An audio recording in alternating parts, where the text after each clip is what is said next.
de la esclavitud a la eternidad, ¿vale? Y vamos a hablar mucho esta mañana de la Santa Cena. Cada primer domingo de mes, como iglesia, nosotros celebramos la Santa Cena o Cena del Señor, como prefieras llamarla. Pero no solo nosotros, sino que la celebran los creyentes por todo el mundo. Algunas iglesias quizá todos los domingos y otras quizá un par de veces al año. Unos en la reunión principal del domingo, como hacemos nosotros, otros lo hacen en el equivalente a sus grupos en casa. Algunas iglesias requieren que los participantes hayan sido bautizados, otras no dejan participar a los que no forman parte de la iglesia. Algunas dejan que la tomen los niños y otras no. Y todas hacen lo que hacen porque entienden que tienen fundamento bíblico suficiente para ello. Y no es importante la frecuencia o el lugar en que se haga. Lo importante es que la iglesia como tal la celebre, la Santa Cena, con regularidad, porque se trata nada menos que de un mandato de Jesucristo. De hecho, los creyentes de la primera iglesia, como podemos leer en Hechos 2:46, perseveraban cada día unánimes en el templo y partían el pan en las casas, comiendo juntos con alegría y sencillez de corazón, alabando a Dios. Y el partir el pan en las casas es una referencia a la Santa Cena. Ellos no lo hacían como un acto independiente, como lo hacemos nosotros el primer domingo de cada mes, algo independiente en la iglesia, sino que estaba, digamos, integrado en su vida comunitaria en las casas en las que se reunían esa primera iglesia. La Santa Cena y el bautismo son las dos ordenanzas que Jesús estableció para su pueblo. Algunas iglesias llaman a esas ordenanzas sacramentos. El bautismo es un testimonio público y se convierte en la señal del pacto del Nuevo Testamento y de alguna forma se relaciona con la señal del pacto del Antiguo Testamento, que era la circuncisión. No te confundas al leer sobre el bautismo de Juan el Bautista. Él predicaba bautismo de arrepentimiento para perdón de pecados, porque se dirigía a los judíos, él hablaba a los judíos. Para los cristianos, para nosotros, el bautismo es un acto público de testimonio, porque el perdón de pecados no lo tenemos en el bautismo, lo tenemos por fe en Jesucristo. Y centrándonos en la Santa Cena, nuestros textos básicos aparecen tanto en Primera de Corintios como en los Evangelios.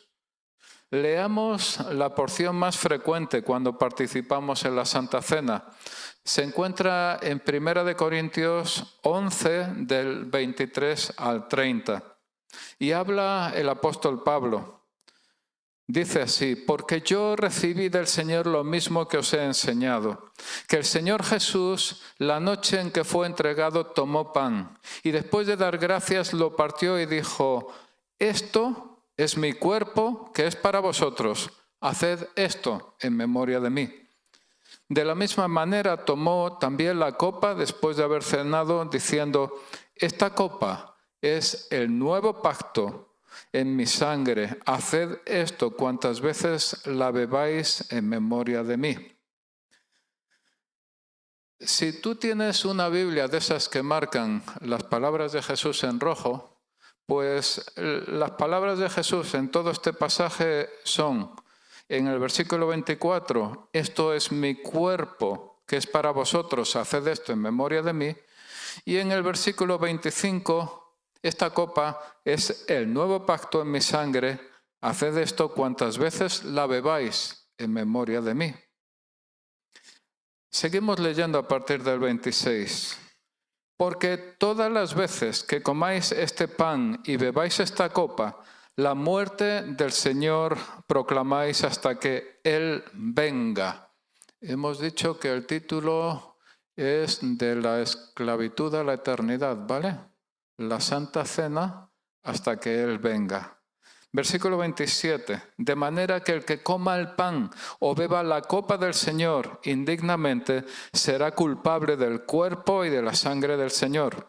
Por tanto, examínese cada uno a sí mismo y entonces coma del pan y beba de la copa. Porque el que come y bebe sin discernir correctamente el cuerpo del Señor, come y bebe juicio para sí. Por esta razón, dice Pablo en este pasaje, hay muchos débiles y enfermos entre vosotros y muchos duermen. Observad también el versículo 25, esas palabras de Jesús. Esta copa es el nuevo pacto en mi sangre. Tal como tenemos constituidas nuestras Biblias, parece que Pablo ha leído lo que figura en los evangelios sobre este tema, pero los evangelios aún no habían sido escritos. Quiero que veamos una diapositiva sobre fechas estimadas. Sin duda, los relatos sobre la vida, obra y enseñanzas de Jesús estaban circulando desde el principio. Incluso había personas en aquel tiempo que se dedicaban a memorizar acontecimientos o mensajes de forma profesional para transmitirlos a personas en otros lugares. Y tened también en cuenta que los libros, incluidos los de la Biblia, habitualmente eran escritos por escribas profesionales al dictado del autor. Pero los evangelios aún no se habían escrito. Nos quedamos un momento con esta diapositiva, ¿vale? Es decir, a mí, por ejemplo, sabiendo que Pedro o Juan incluso eran pescadores, pues se me hace complicado pensar que ellos escribieran de su puño y letra los textos de Pedro o los textos de Juan. Pero me resulta mucho más fácil pensar que podían dictarlos a un escriba profesional. De hecho, sin duda, entre las personas convertidas al Evangelio, había escribas que podían hacerlo de forma profesional, pero sin cobrar, porque era un servicio a Cristo, ¿vale? Fijaos esta diapositiva, que nos quedamos un momentito aquí con ella. Se llama Fechas estimadas de composición de algunos libros del Nuevo Testamento. Pues en los años 50 a 51 se escribieron las cartas a los tesalonicenses. Del 54 al 57, las cartas a los corintios, gálatas y romanos. El Evangelio de Marcos se considera el primero que fue escrito aproximadamente en el año 58 y el de Mateo aproximadamente en el 60. Del 61 al 63, Filipenses, Filemón, Colosenses, Efesios.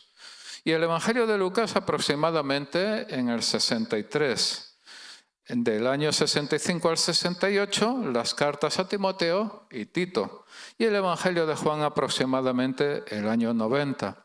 Tened en cuenta en esta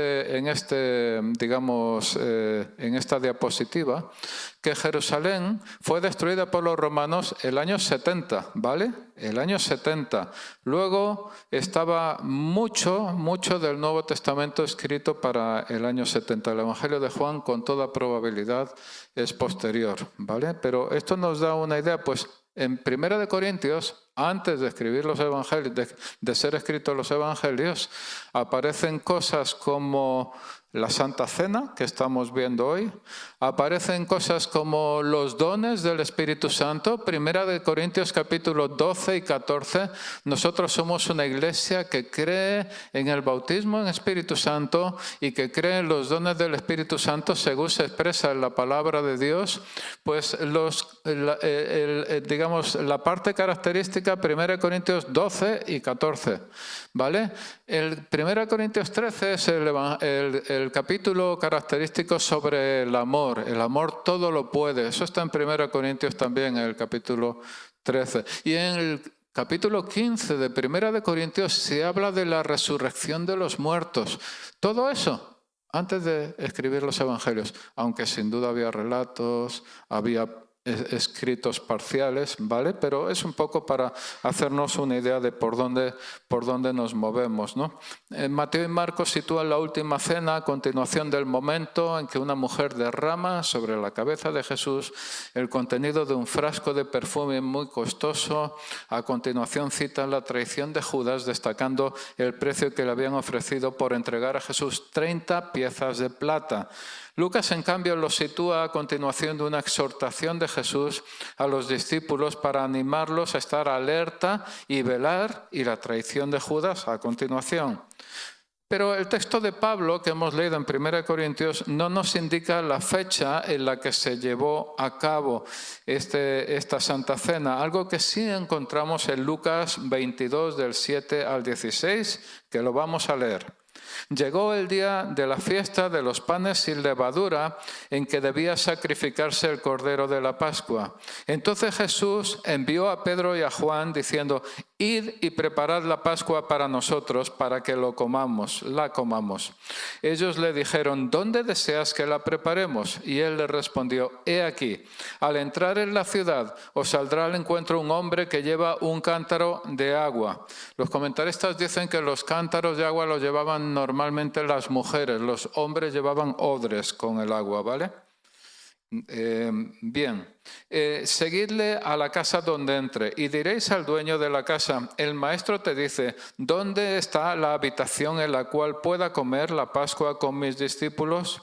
Entonces él os mostrará un gran aposento alto dispuesto. El aposento alto era una habitación que había en la parte superior de las casas judías, o de muchas casas judías al menos.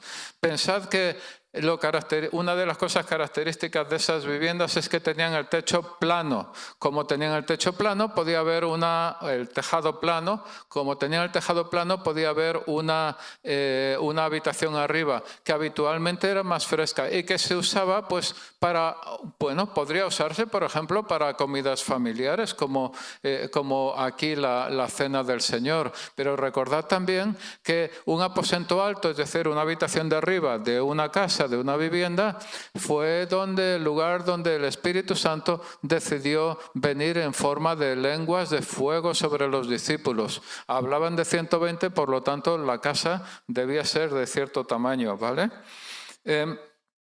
Dice aquí que cuando llegó la hora se sentó a la mesa y con él los apóstoles, y les dijo Jesús: intensamente he deseado comer esta Pascua con vosotros antes de padecer, porque os digo que nunca más volveré a comerla hasta que se cumpla en el reino de Dios. Observad las palabras de Jesús en los versículos 15 y 16. Intensamente he deseado comer esta Pascua con vosotros antes de padecer. Intensamente.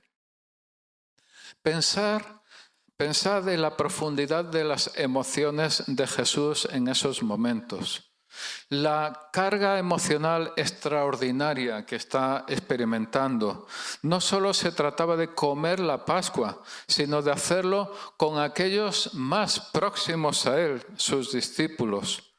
Daos cuenta también que cuando dice que no va a volver a comerla hasta que se cumpla en el reino de Dios, está trasladando a ese momento en que ya con el cielo nuevo y la tierra nueva, la liberación de su pueblo se habrá cumplido con toda su plenitud, resultando en una comunión perfecta entre Jesús y los creyentes. ¿Cuál era el título de la palabra de hoy? De la esclavitud a la eternidad, ¿cierto? Juan es el único de los 4 evangelios que cita algunos aspectos de la conversación de Jesús en esa última cena, y está en los capítulos 13 al 17 del Evangelio de Juan. Es cuando Jesús lavó los pies de sus discípulos, atención, incluidos los pies de Judas, atención, ¿vale? es también cuando Jesús les dio el mandamiento del amor, también cuando prometió el Espíritu Santo, también cuando se definió a sí mismo como la vid verdadera. Tú eres capaz de ver la relación entre la vid verdadera y ese nuevo pacto en la sangre de Jesús derramada por nosotros. Y también les ordenó permanecer en su amor, estoy siguiendo con Juan, y proclamó con contundencia: yo he vencido al mundo.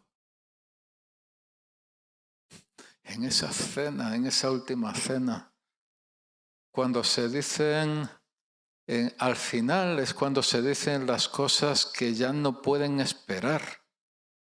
Al final es cuando se dicen cosas vitales. Y en esa última cena, al final, Jesús dijo a los discípulos: yo he vencido al mundo. Y Jesús te lo está diciendo a ti y me lo está diciendo a mí esta mañana: yo he vencido al mundo. Y también oró para que sus discípulos fueran uno, para que tú y yo seamos uno también. Es relevante lo que se nos transmite en 1 Corintios 5, 7 al 8.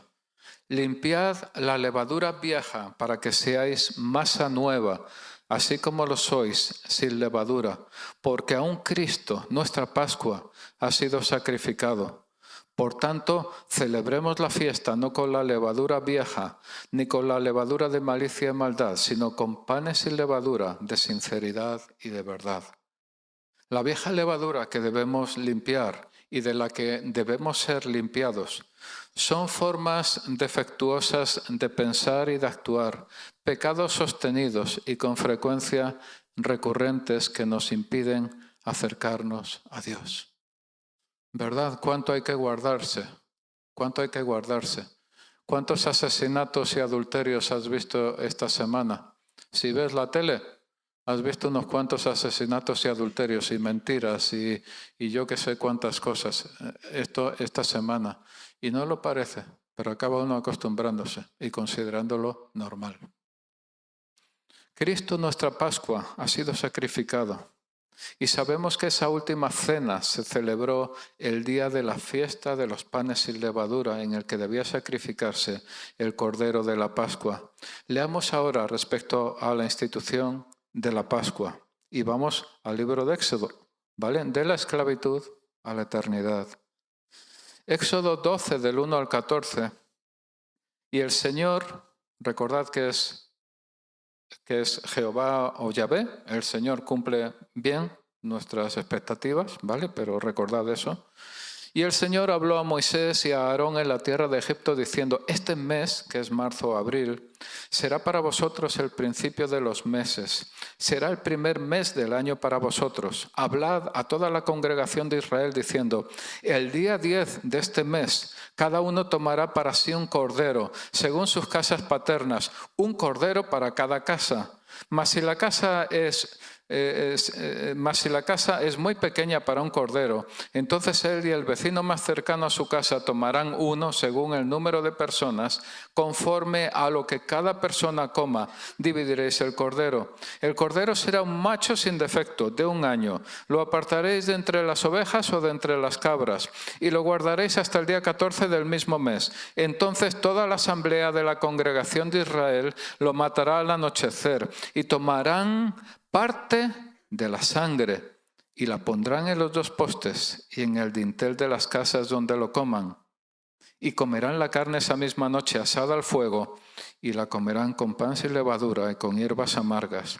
No comeréis nada del crudo, ni hervido en agua, sino asado al fuego, tanto su cabeza como sus patas y sus entrañas. Y no dejaréis nada de él para la mañana, sino que lo que quede de él para la mañana lo quemaréis en el fuego. Y de esta manera lo comeréis. Ceñidos vuestros lomos, las sandalias en vuestros pies, y el cayado en vuestra mano, y lo comeréis apresuradamente. Es la Pascua del Señor. Porque esa noche pasaré por la tierra de Egipto y heriré a todo primogénito en la tierra de Egipto, tanto de hombre como de animal, y ejecutaré juicios contra todos los dioses de Egipto, yo el Señor. Y la sangre os será por señal en las casas donde estéis. Y la sangre os será por señal en las casas donde estéis. Y cuando yo vea la sangre, pasaré sobre vosotros, y ninguna plaga vendrá sobre vosotros para destruiros cuando yo hiera la tierra de Egipto. Y este día os será memorable y lo celebraréis como fiesta al Señor. Lo celebraréis por todas vuestras generaciones, como ordenanza perpetua. Es decir, imagínatelo. Nada de estar sentados en familia en la mesa con un cordero bien preparado, en su punto, condimentado, con buena salsa, con buen licor, postre, café, etc. Es un cordero matado al anochecer y su sangre todavía caliente, puesta sobre los postes y el dintel de las casas donde lo van a comer, completamente preparados para la marcha. Se come esa misma noche, asado al fuego, con pan sin levadura y con hierbas amargas, de forma apresurada. A medianoche, los israelitas empiezan a oír alaridos de dolor a uno y a otro lado. Estaban muriendo los primogénitos de las casas no marcadas por la sangre. Los israelitas de ninguna manera debían salir de su casa hasta que se les indicara, pero cuando se les diera la señal, debían salir inmediatamente, sin mirar atrás. De igual manera, querido amigo, nosotros debemos dejar el mundo y todo lo que hay en él, salir sin mirar atrás, puesto que somos peregrinos camino a la patria celestial. Quiero que pongamos la diapositiva de sangre y palabra. Esta diapositiva tiene dos partes. La primera habla de la sangre, la segunda de la palabra. En la parte de la sangre dice el Cordero: toda la asamblea de la congregación de Israel lo matará al anochecer, y tomarán parte de la sangre y la pondrán en los dos postes y en el dintel de las casas donde lo coman, es decir, preparados para el camino, en Éxodo. Y Efesios dice: en él, Cristo, tenemos redención mediante su sangre, el perdón de nuestros pecados según las riquezas de su gracia. Y la parte de la palabra es: estas palabras que yo te mando hoy, las escribirás en los postes de tu casa y en tus puertas, según Deuteronomio. Y Juan dice: las palabras que yo os he hablado son espíritu y son vida. Era vital, era crítico para los israelitas poner sobre las puertas, en las puertas de sus casas, tanto la sangre como la palabra. Para nosotros no vamos a poner sangre sobre nuestra puerta. Y palabra, bueno, depende, tú verás si pones algo de palabra. Pero yo, si estás casado, te reto a ti, hombre, a que realmente clames y ores por la sangre de Jesucristo sobre tu propia casa. Si estás casada, te reto a ti, mujer, a que hagas lo mismo, más aún todavía, si tu marido no lo hace. Si eres joven, eres un chico, una chica joven, prepárate para eso, porque te digo una cosa, es una trampa el tema de la aspiración actual, social, para ser feliz. Quiero ser feliz a toda costa, quiero ser feliz a toda costa. Eso es una trampa, una gran trampa, y te digo que no viene de Dios. Ocúpate en formar una casa, ocúpate en formar una familia, en proclamar la sangre de Jesucristo, el poder de Jesucristo sobre esa casa, sobre esa familia. Aunque no estrictamente, porque no se hacía sobre un altar, la muerte del Cordero Pascual era una especie de sacrificio. Ese sacrificio es una representación de Cristo y del Cordero de Dios, como dice en Juan 1:29, sin mancha, puro. El Cordero Pascual no solo debía ser matado, sino comido. en este contexto es como debemos interpretar el texto de 1 de Corintios 11, 23, 34. Jesús tomó pan y después de dar gracias lo partió y dijo: esto es mi cuerpo que es para vosotros. Por fe debemos alimentarnos de Jesucristo y concuerda perfectamente con Juan 6:35 cuando Jesús les dijo: yo soy el pan de vida, el que viene a mí no tendrá hambre y el que cree en mí nunca tendrá sed. No basta con tomar a Cristo y su corona, sino que también debemos tomar a Cristo y su yugo, a Cristo y su cruz. Juan 6 afirma: porque mi carne es verdadera comida y mi sangre es verdadera bebida. El que come mi carne y bebe mi sangre permanece en mí y yo en él. También tiene interés que en Éxodo 12:43 dice: esta es la ordenanza de la Pascua, ningún extranjero comerá de ella. ¿Qué quiere decir esto para nosotros? La Santa Cena es para creyentes. La Santa Cena es para personas que han decidido seguir a Jesucristo. Si aún no estás seguro de haber entregado tu vida a Jesucristo, deja pasar la Santa Cena sin problema. Si estás metido en pecados recurrentes, no te libras, deja pasar la Santa Cena sin ningún problema. La palabra de Dios, que encaja perfectamente con la advertencia de Pablo en 1 Corintios 11, la palabra de Dios dice: ningún extranjero, es decir, nadie que no pertenezca a la iglesia del Señor de corazón, de verdad, salvación, comerá de ella. Jeremías 31 al 33 dice: y aquí vienen días, declara el Señor, en que haré con la casa de Israel y con la casa de Judá un nuevo pacto, no como el pacto que hice con sus padres el día que los tomé de la mano para sacarlos de la tierra de Egipto. Mi pacto que ellos rompieron, aunque fue un esposo para ellos, declara el Señor. Porque este es el pacto que haré con la casa de Israel después de aquellos días, declara el Señor. Pondré mi ley dentro de ellos y sobre sus corazones la escribiré, y yo seré su Dios y ellos serán mi pueblo. Dios ordenó a los israelitas la celebración de esa noche pascual y era en recordatorio de la primera por todas sus generaciones. Pero la última noche pascual, aquella en la que Jesús fue traicionado y en la que un yugo peor que el de los egipcios fue arrancado de nuestro cuello y fue puesta delante de nosotros una tierra mejor que la de Canaán, debe ser celebrada mucho más. La primera fue una liberación temporal que debían celebrar por sus generaciones. La última, la celebrada por Jesucristo, significa una redención eterna que debe ser celebrada por los siglos de los siglos. Quiero citar Apocalipsis 19, del 6 al 9, que dice así: y oí. ¿Cómo se llama el título de la palabra, verdad? De la esclavitud a la eternidad, ¿vale? Bien. Apocalipsis 19, 6 al 9. Y oí como la voz de una gran multitud, como el estruendo de muchas aguas y como el sonido de fuertes truenos. Y esto quiere decir que la alabanza grandiosa de la multitud suena como las olas que chocan contra las rocas. Y esa multitud decía: aleluya, porque el Señor nuestro Dios Todopoderoso reina.